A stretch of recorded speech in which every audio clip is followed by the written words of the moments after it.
આજે આપણે જાણીશું ધૂળેટી વિશે માહિતી. ભારત તહેવારોનો દેશ છે. અહીં દરેક ઋતુ પોતાનો એક આગવો ઉત્સવ લઈને આવે છે. વસંત ઋતુના આગમન સાથે જ પ્રકૃતિ ખીલી ઉઠે છે અને માનવ હૈયામાં ઉમંગનો સંચાર થાય છે. આ ઉમંગને વ્યક્ત કરતો તહેવાર એટલે હોળી ધૂળેટી. હોળીના બીજા દિવસે ઉજવાતી ધૂળેટી એ પરસ્પર પ્રેમ, સદ્ભાવના અને રંગોનો મહોત્સવ છે.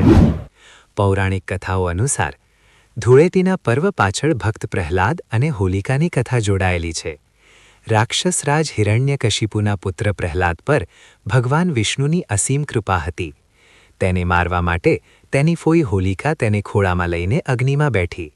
પરંતુ રામ રાખે તેને કોણ ચાખે એ ઉક્તિ મુજબ પ્રહલાદ બચી ગયો અને અસત્યનું પ્રતીક એવી હોલિકા બળીને ભસ્મ થઈ ગઈ.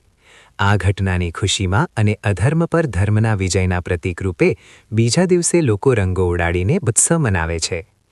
સામાજિક મહત્વ. ધૂળેટી એ સામાજિક સમરસતાનો તહેવાર છે. આ દિવસે લોકો ચહેરા પર લાગેલા રંગો સૌને એક સમાન બનાવી દે છે. બુરાના માનો હોલી હે કહીને લોકો જૂના મનદુખ અને વેરઝેર ભૂલીને એકબીજાને ગળે મળે છે. આ તહેવાર સમાજમાં પ્રેમ અને એકતા મજબૂત કરવાનું કામ કરે છે. ઉજવણીની રીત.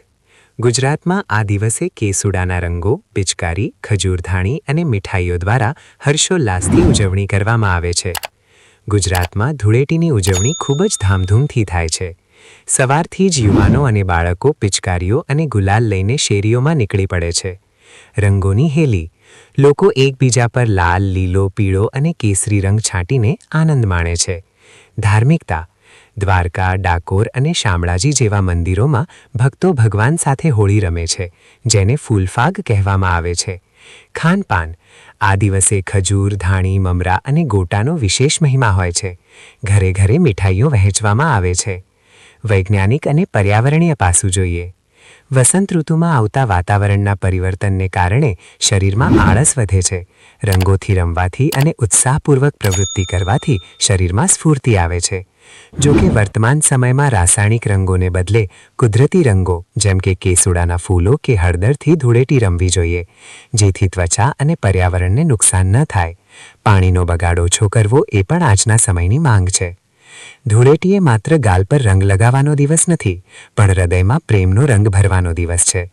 આ તહેવાર આપણને શીખવે છે કે જીવનમાં ગમે તેવી મુશ્કેલીઓ આવે પણ સત્યનો હંમેશા વિજય થાય છે. આપણે સૌ સાથે મળીને નિર્મળ મનથી ધૂળેટી ઉજવીએ અને આપણા જીવનને વિવિધરંગી બનાવીએ, એ જ આ પર્વનો સાચો સંદેશ છે. ઉદ્દેશ્ય. ધૂળેટી એ વસંત ઋતુના આગમનનો, આનંદનો અને રંગોનો ઉત્સવ છે. ધાર્મિક મહત્વ.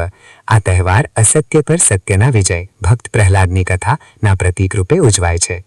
આવી જ વાર્તાઓ અને કથાઓ સાંભળવા માટે મારી ચેનલને સબસ્ક્રાઇબ કરો.